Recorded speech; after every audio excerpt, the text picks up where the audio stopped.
Hello and welcome to Daily News Podcast on Mangalore today. Bringing you the latest developments, intriguing local stories, and the news that impacts you the most. Stay with us as we uncover what Mangalore is talking about today. In a significant development, India has decided to halt visa services for Pakistani nationals as a part of its strong response to the Pahalgam terror attack. The Ministry of External Affairs has announced the immediate suspension of all visa issuance to Pakistani citizens. Additionally, all existing visas for Pakistanis have been revoked effective April 27th. Medical visas for Pakistani nationals will only be valid until April 29th. The MEA has also instructed all Pakistani individuals currently in India to depart before their visa expiration date. Furthermore, the Indian government has advised its own citizens against traveling to Pakistan and urged those currently there to return home promptly. These actions come as India downgrades diplomatic relations with Pakistan, following the Pahalgam attack that tragically claimed 26 lives. The measures were decided during a pivotal meeting of the Cabinet Committee on Security, chaired by Prime Minister Narendra Modi.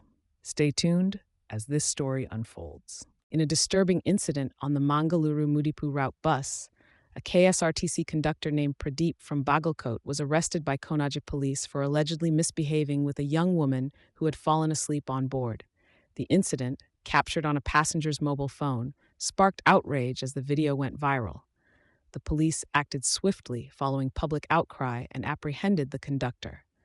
Investigations into the matter are ongoing. In a significant move, Chief Minister Siddaramaiah has given the green light to the proposed water metro project in Mangaluru, which will link Bajal to Maravur along the Netravati and Gurupura rivers. The project aims to enhance connectivity in the region, similar to the successful model in Kochi, Kerala.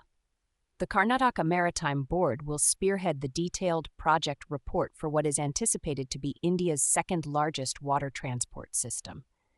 Additionally, plans for a Karnataka Water Transport Training Center in Mangaluru under the Sagarmala project were approved. The Chief Minister emphasized the need for efficient development of ports and inland transportation projects, instructing officials to address issues such as land allocation and encroachment swiftly.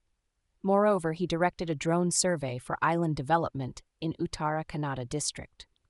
Alongside Minister Mankal Vaidya, the Chief Minister released the Karnataka Inland Transport Policy 2024, reinforcing the state's commitment to port development and seeking insights from other coastal states. In a tragic incident in Kodagu district's Virajpet Taluk, a retired supervisor of a coffee plantation, Chella, 65, lost his life in an elephant attack at Emagundi Estate near Panampet. The incident occurred while he was out for a morning walk at 6:30 a.m. The wild elephant fatally injured him, leading to his immediate demise. Forest Department officials, including Range Forest Officer Gangadhar and Deputy Range Officer Shashi, have initiated a search operation to locate the wild elephant in the surrounding area. Our thoughts are with the victim's family during this difficult time. Sundar Nagar in Bengaluru mourned the loss of Bharat Bhushan, a victim of the Pahalgam terror attack. The 41-year-old's mortal remains arrived in Bengaluru and were received by Minister Somana. Grief-stricken family members and residents paid their respects at Bhushan's residence, with his cremation scheduled later at Hebel Crematorium. Meanwhile, 178 Kannadigas stranded in Srinagar are being brought back by the state government via special flight. CM Siddaramaiah, along with other politicians, visited Bhushan's home to offer condolences, condemning the heinous act of terrorism. The CM urged strict action against terrorists, offering Rs 10 lakh to the deceased's families and support for bringing back Karnataka tourists. The community stands together in solidarity during this difficult time. The Cabinet Committee on Security, or CCS, has taken strict measures against Pakistan in response to the recent terror attack in Jammu and Kashmir's Pahalgam. The Indus Waters Treaty of 1960 has been suspended indefinitely. Foreign Secretary Vikram Misri announced that the treaty will be on hold until Pakistan stops supporting cross-border terrorism. The Attari Border will also be closed, and Pakistani nationals under the SARC visa exemption scheme are being asked to leave. The High Commissions will reduce staff, and military officials from the Pakistani High Commission in New Delhi are declared persona non grata.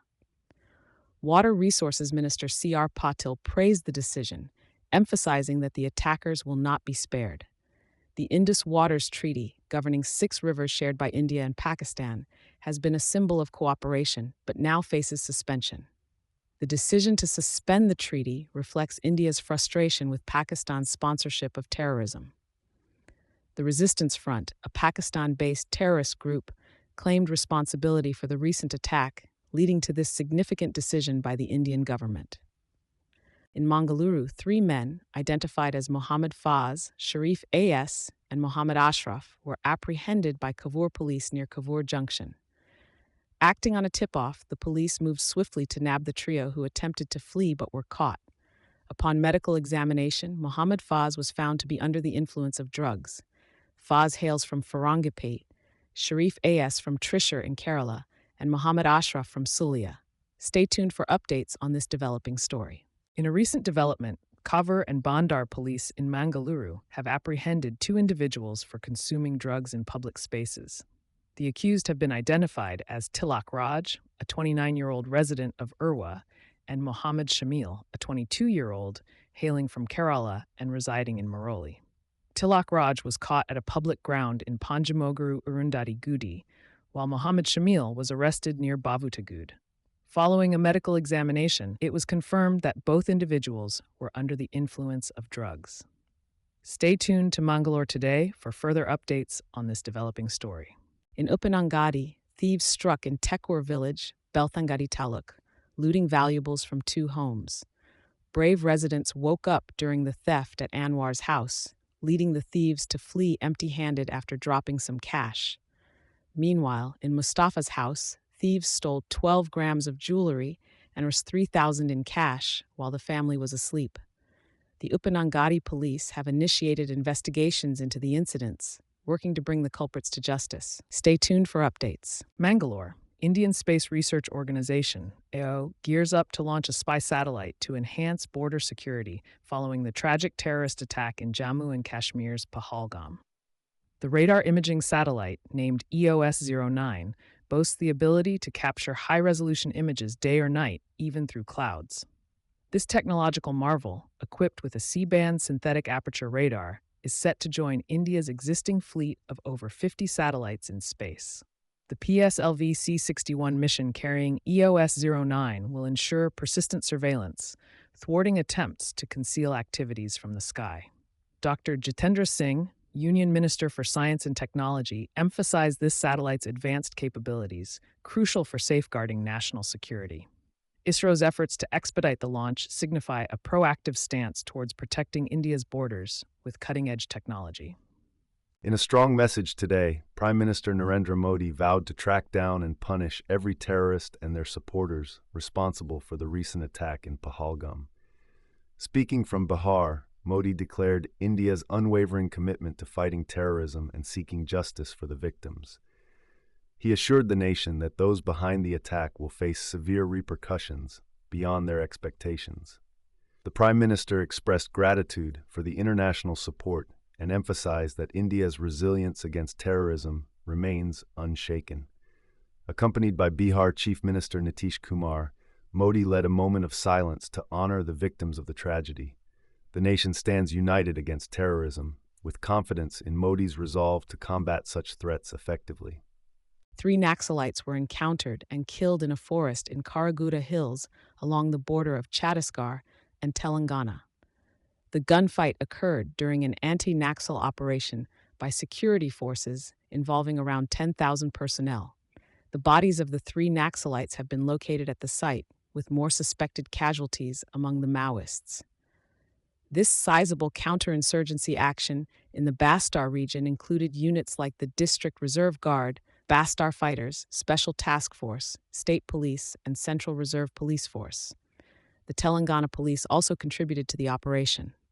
The mission, targeting the senior cadre of Battalion No. 1 and the Telangana State Committee of Maoists, commenced on Monday and is anticipated to continue for several days in the area known to be a stronghold for the Maoists. Sundar Nagar mourns the loss of 41-year-old Bharat Bhushan, a victim of the recent Pahalgam terror attack. His mortal remains are kept for public viewing till 3 p.m. today at his residence on 4th Cross, Sundarnagar. Chief Minister Siddaramaiah, along with other politicians, paid their respects to the deceased.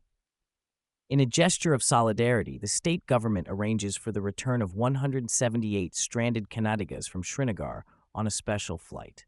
Bhushan's family, inconsolable at their loss, receives condolences from the chief minister. Siddaramaiah condemns the attack, urging for strict action against terrorists.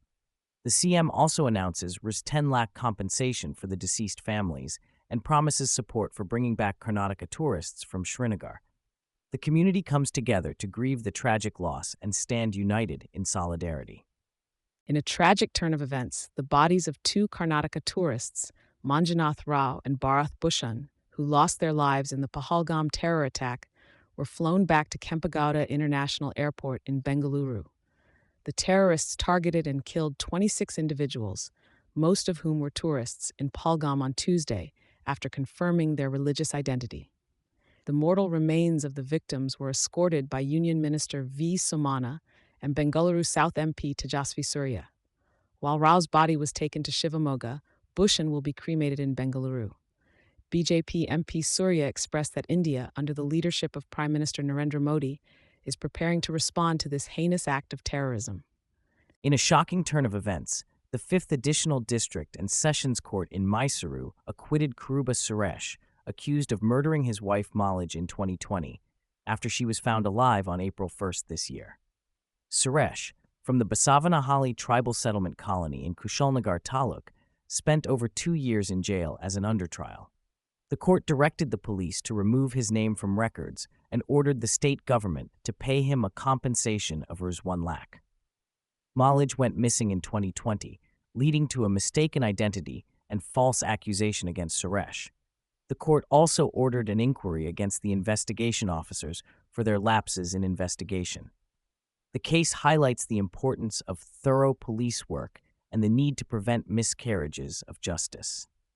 In Mangalore today, an all-party meeting will be held to discuss the recent Pahalgam terror attack. Defense Minister Rajnath Singh and Home Minister Amit Shah will brief the leaders on the incident, where terrorists claimed the lives of 26 individuals, most of whom were tourists. External Affairs Minister S.J. Shankar is also expected to address the meeting.